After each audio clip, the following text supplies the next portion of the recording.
Hi, happy Wednesday. I want to start out by saying that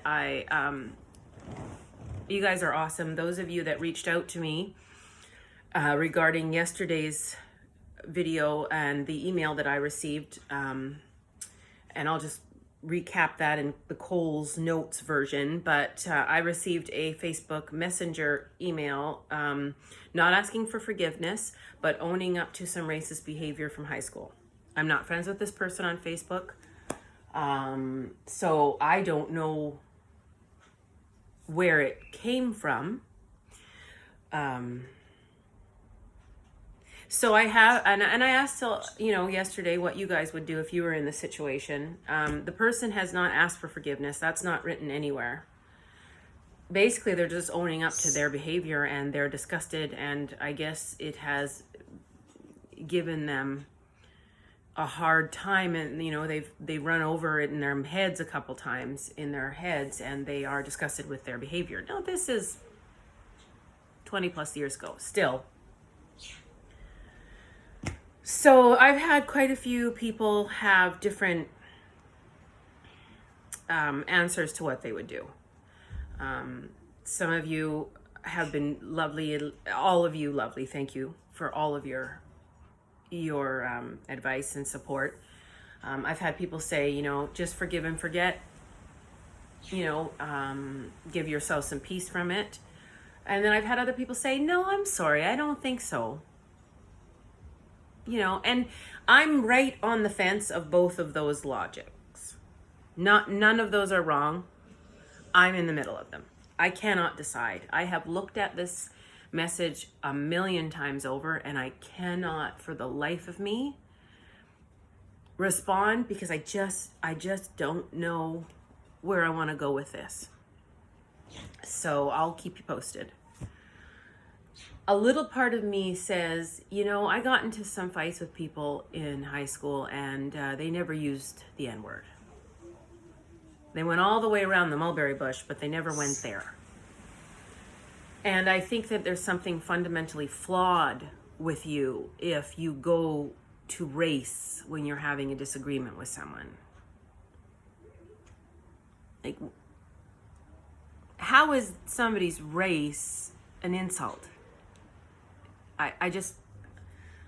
So that's kind of where I go when I am trying to put this craziness together in my head. I go there. So, anyways, so there's lots happening this week because us support staff, EAs and support staff are being laid off officially next Monday coming up.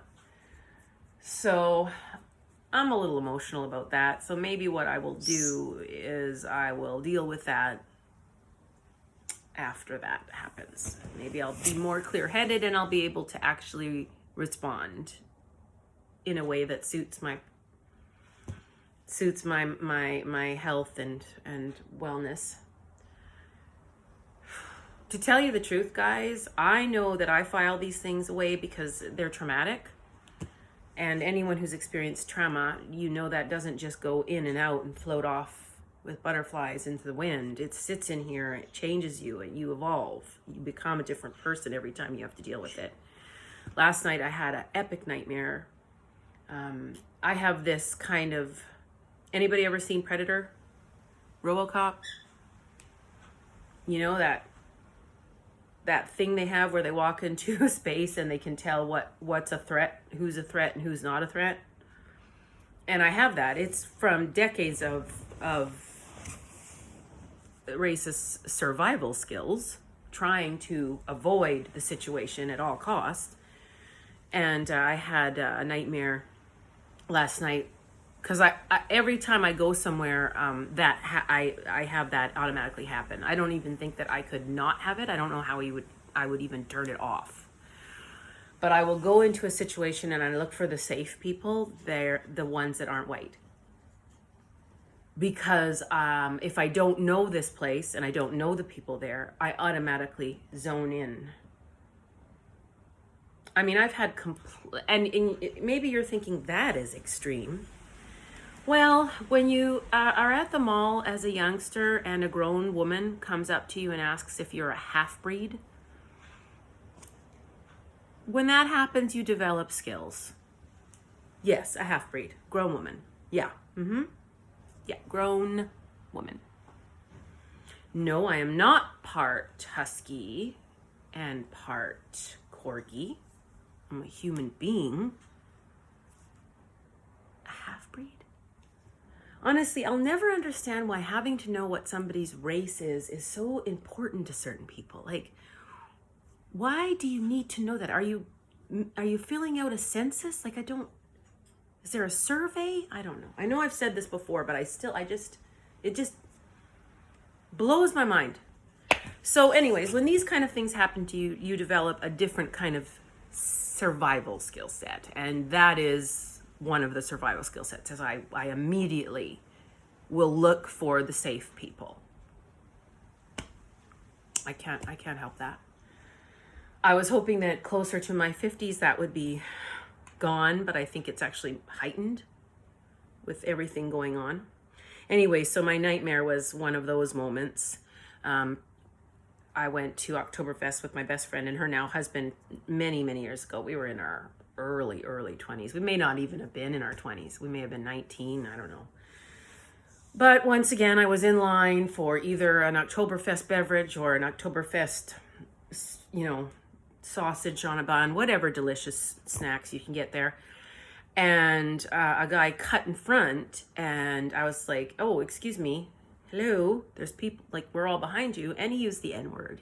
He yelled the N-word at me.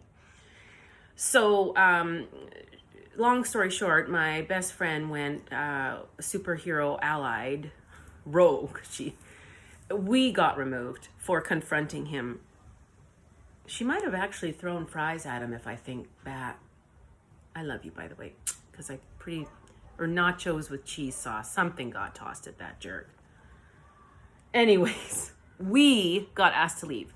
The racist got to stay and enjoy Oktoberfest, but we had to be removed. Explain that to me.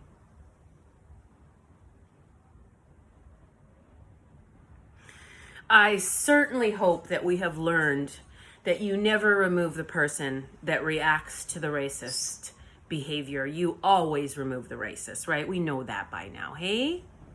Never went back to Oktoberfest. Don't know if I can bring myself to do it. Psychologically scarred. Anyways, so that was kind of tied into the nightmare last night. So,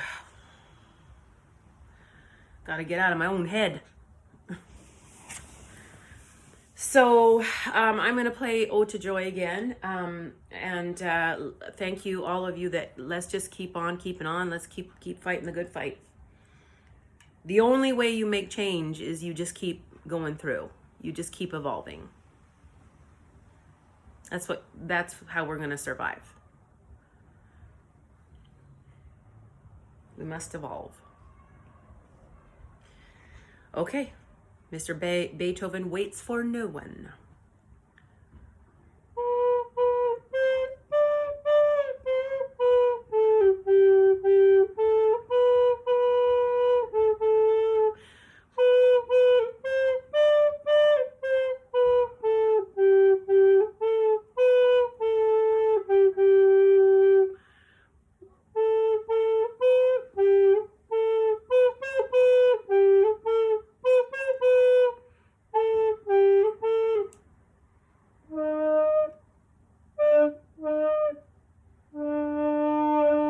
Low D.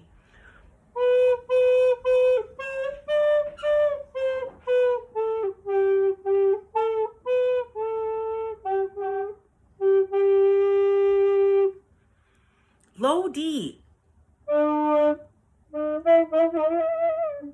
I have to start practicing songs that go back maybe and get some of those low D and E songs so I can get comfortable again with that. But anyways, thanks again for listening. Always a slice, always a pleasure. Catch you on the flip side.